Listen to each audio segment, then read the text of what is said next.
اگلا سوال اسلام آباد پاکستان سے عرفان نبی خان صاحب نے کیا ہے. وہ پوچھتے ہیں میرے علم کے مطابق حلال جانوروں میں کچھ اعضاء کا کھانا حرام ہوتا ہے جس میں ایک جانور کی کھال بھی ہے.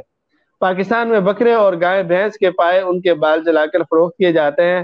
اسی طرح مرغی کی جلد سمیت پکوان بنتے ہیں جیسے KFC فرائیڈ چکن اور بلوچی سجی وغیرہ ان میں نمایاں ہیں.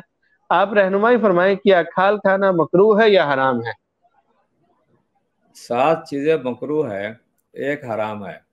حرام سے مراد خون ہے. یہ جو خون ہے یہ تو بہتا ہوا خون ہے، یہ حرام ہے. اور باقی چیزیں جو ہے وہ مکروہ ہے. تو ان میں یہ کھال شامل نہیں ہے، وہ دوسری چیزیں ہیں. کھال اس میں شامل کرنا درست نہیں ہے.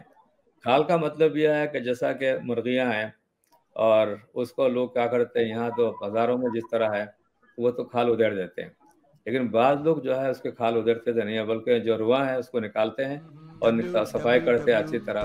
تو یہ کھال اس کے ساتھ گوشت کے ساتھ لگی رہتی ہیں، تو اس کا استعمال کرنا جائز ہے. اسی طریقے سے وہاں کوئٹہ وغیرہ کے علاقے میں یہ حضرات جو ہے دمبا وغیرہ ذبح کرتے ہیں، اور دمبا ذبح کرنے کے بعد اس کے یعنی صرف بال اتارتے ہیں، اور جو کھال ہے وہ کھال لگی رہتی ہے. وہ تو کھال اپنی جگہ حرام نہیں ہے، بس شرط یہ ہے کہ یہ پک جائے، ہضم ہو جائے تو یہ جائز ہے. اس لحاظ سے جو مرغیاں ہیں یا اس طرح جو بکرے ہیں یا میشیں ہیں، تو وہ کوئٹہ وغیرہ کے علاقے میں، افغانستان وغیرہ کے علاقے میں اس طرح نہیں کہ کھال اتار کر پھینک دیتے ہیں، بلکہ رواں الگ کر دیتے ہیں اور اس کے بعد صرف کھال باقی رہ جاتی ہے. تو کھال گوشت کے ساتھ ہی ہے، بلکہ لوگ کہتے ہیں کہ کھال کا اندر سب سے زیادہ ذائقہ کھال میں ہی ہے، گوشت کے اندر وہ ذائقہ نہیں ہے جو کھال کے اندر ذائقہ ہے. تو یہ کھال ان چیزوں میں شامل نہیں ہے. تو لہٰذا شرط یہ ہے کہ صفائی ہو اور پک جائے تو پھر اس کا استعمال کرنا جائز ہوگا.